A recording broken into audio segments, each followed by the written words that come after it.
Assalamualaikum warahmatullahi wabarakatuh. Waalaikumsalam warahmatullahi wabarakatuh. Apa kabar adik semuanya? Baik. Alhamdulillah, ya rabbil alamin, wassalatu wassalamu ala asyrofil anbiya'i wal mursalin wa ala alihi washabihi rasulillah. Amma ba'du. Yang saya banggakan adik-adik semuanya yang telah menyempatkan diri untuk kita belajar pada hari ini. Langkah pertama, abang ucapkan terima kasih. Langkah pertama, abang ucapkan salawat dan salam untuk kita curahkan kepada Nabi Muhammad SAW yang telah dimurni Allahumma shalli ala Muhammad wa ala ali Muhammad. Hari ini ada yang tidak hadir? Tidak ada ya? Alhamdulillah. Baik. Ada yang ingat pelajaran kita minggu yang lalu tentang Muharram? Muharram itu apa? Apa? Suci dari kecil dan besar. Ada yang ingat berapa macam pembagian Muharram? Najis berarti. Ini kita bermain. Nah, jadi silakan sebutkan najis yang pertama apa? Najis semua. Cinta, kasih satu untuk kawannya. Siapa yang tahu najis yang kedua? Najis yang kedua, adik yang paling jujur, coba. Najis yang kedua, najis yang sedang. Tahu sih toh. Gak ada yang tahu ini tangan. Nah ini siapa namanya? Najis. Bentar. Kasih aplaus. Najis yang paling besar adalah najis. Itu najis dari bangkai, dari air liur, babi dan kucing. Baik, kita masuk ke materi pada hari ini tentang sholat ya.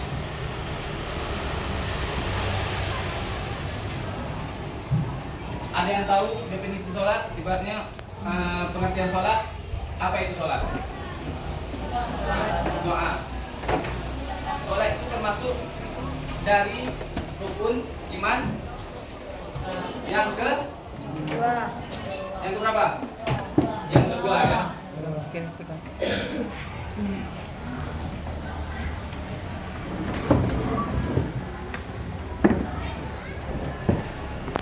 masih ya.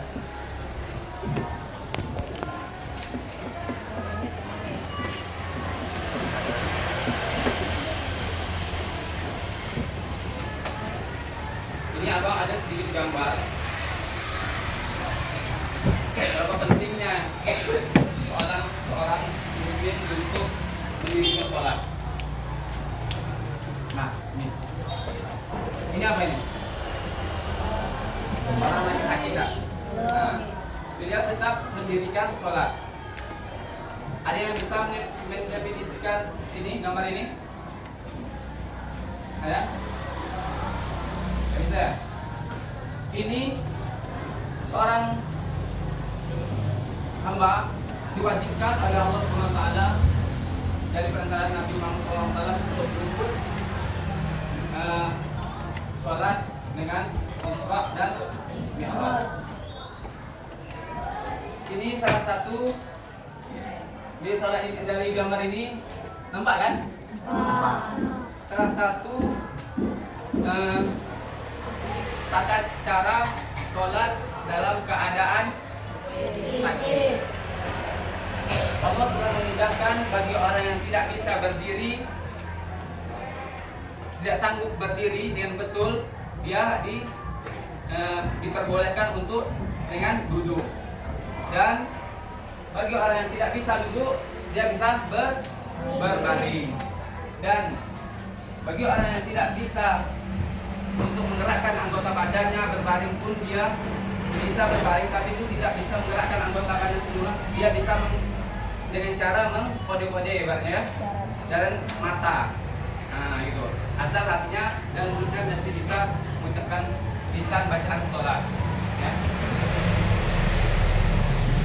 Baik, abang masuk ke dalam tujuan pembelajaran pada hari ini ya.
Ini lagi dek.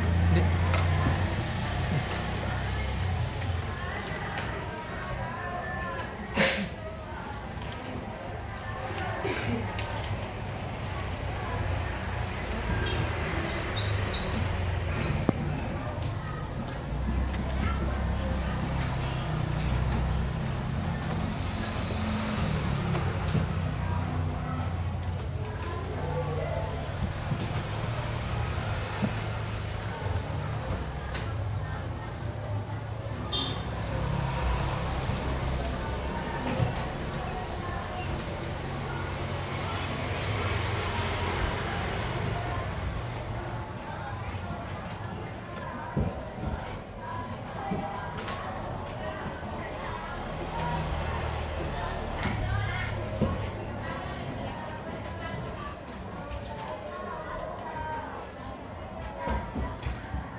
Sebenarnya masih ada tujuan berapa? 9 tujuan pembelajaran pada hari ini. Tapi kalau nggak tulis karena waktu ya. Berapa sholat yang wajib untuk kita kerjakan dalam sehari satu malam? 5. Yang pertama, yang kedua,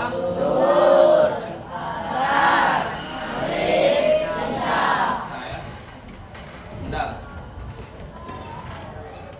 Rukun sholat yang pertama apa? Sebutkan ayat ini semua rukun sholat. Rukun sholat ada berapa? 13 ya. 13. Yang pertama, yang kedua, Takbiratul ihram. yang ketiga, banyak tidak apa sampai ini. Berdiri. Rukun sholat tadi apa? Hah? Coba sebutkan yang pertama apa? Terus? Berdiri. Terus? Takbiratul ihram. Baca Al-Fatihah. Rukuk. Terus? Tumaninah.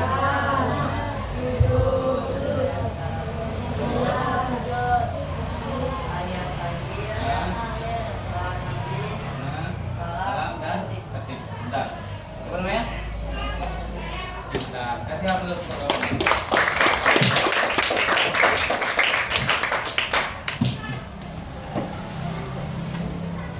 Terus apa bacaan niat sholat subuh? Ada yang tahu? Coba tunjuk tangan. Nah, ini siapa namanya? Siapa? Nah, silakan sebut baca niat sholat subuh.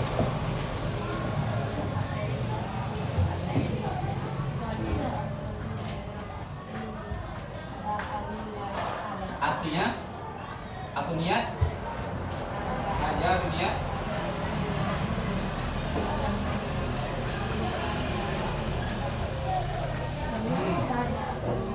niat sholat subuh 2 rakaat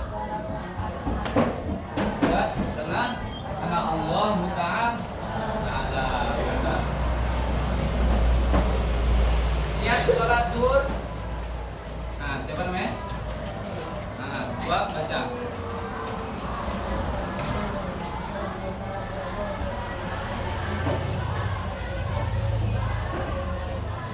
Niat itu artinya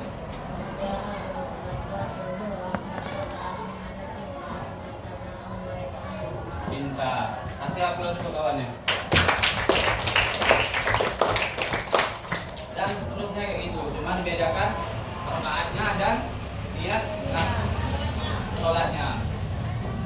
Terus adab dalam mengerjakan sholat apa saja? Pertama dalam keadaan suci ya. Kita cara bersuci gimana? Pertama ambil air wudhu ya. Tahu kan cara berwudhu? Air wudhu apa? Coba sebutkan. Saya coba baca. Bismillahirrahmanirrahim. Baitul wudu'a li raf'il hadasil asghari fardhillahi ta'ala. Nah, siap lanjut baik.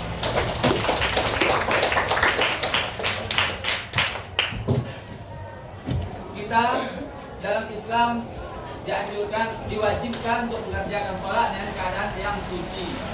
Pertama, kita harus bersuci dengan berwudu.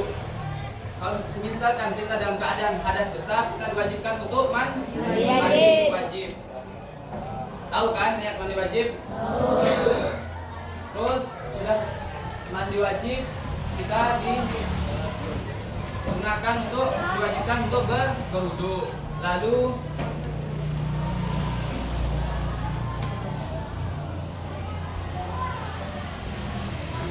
habis berwudu, kita sudah suci semuanya di anggota badan, dari ujung kaki dan ujung rambut, kita diperbolehkan bisa melakukan sholat yang dianjurkan oleh Allah SWT. Terus apa saja yang membatalkan sholat? Coba adik-adik sebutkan. Bergerak 3 kali berturut-turut. Pertama Bergerak 3 kali berturut-turut. 3 kali. Terus makan dan minum dengan terus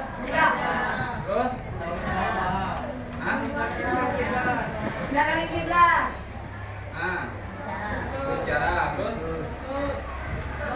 buang air Keluar sesuatu dari 2 jalan. Terus banyak sekali ragu nampak ini ya. Ketika umat muslim, orang Islam kalau meninggalkan sholat diwajibkan untuk mengqadha atau mengqadha ya. Apa saja yang menyebabkan mengqadha sholat? Ketiduran. Tinggal waktu. Contohnya kayak tidur. Dalam perjalanan itu bisa mengqasar ya, mengqadha pun bisa juga. Tapi yang lebih baik mengqasar tahu mengqasar? Meningkat. Hah? Menjamak. Jamak takbir. Kalau mengqadha itu misalkan kalian ini sholat zuhur ya, waktu sholat zuhur tapi kalian tertidur. Terus kebangunnya waktu sudah lewat waktu asar. Sebabnya asar jam 3, kalian bangunnya jam 4. Jadi sholat zuhur 3. Jadi kalian diwajibkan untuk mengqadha. Niat qadha tahu? Sholli, baca ya. Bismillahirrahmanirrahim. Sholli fardhan zuhri arba'atin lillahi ta'ala.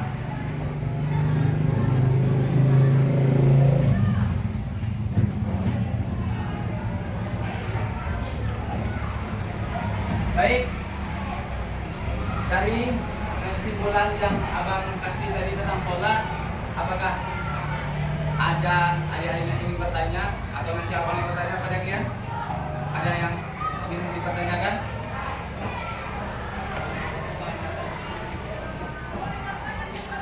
Ada? Nggak ada ya?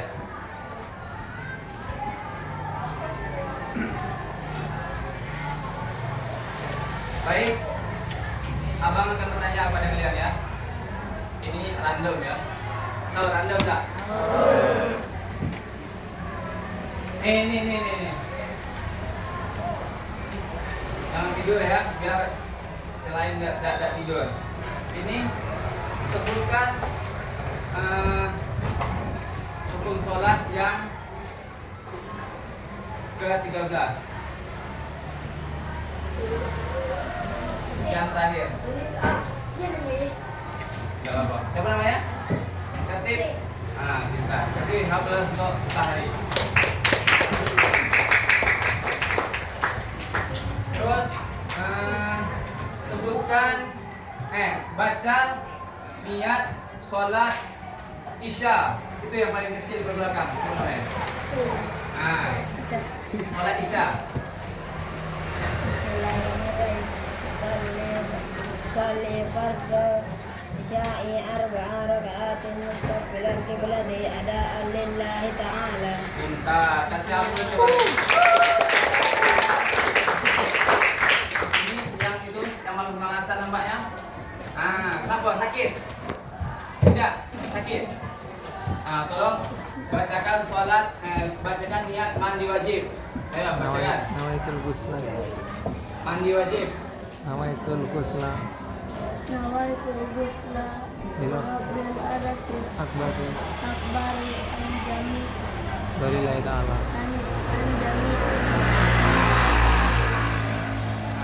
Sebenarnya kita belum.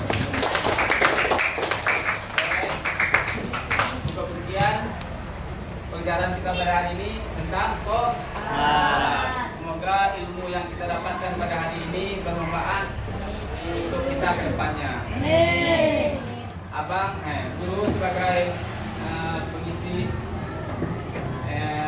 pelajaran pada hari ini, kalau ada kekurangan baik dari ucapan atau perbuatan, abang mohon keikhlasan memaafkan. Dan kepada adik-adik semuanya, semoga kita dalam rangka melakukan pelajaran ini diberkahi oleh Allah SWT. Amin ya rabbal alamin. Untuk sekian, tutup dengan lepas alhamdulillah. Wassalamualaikum warahmatullahi wabarakatuh.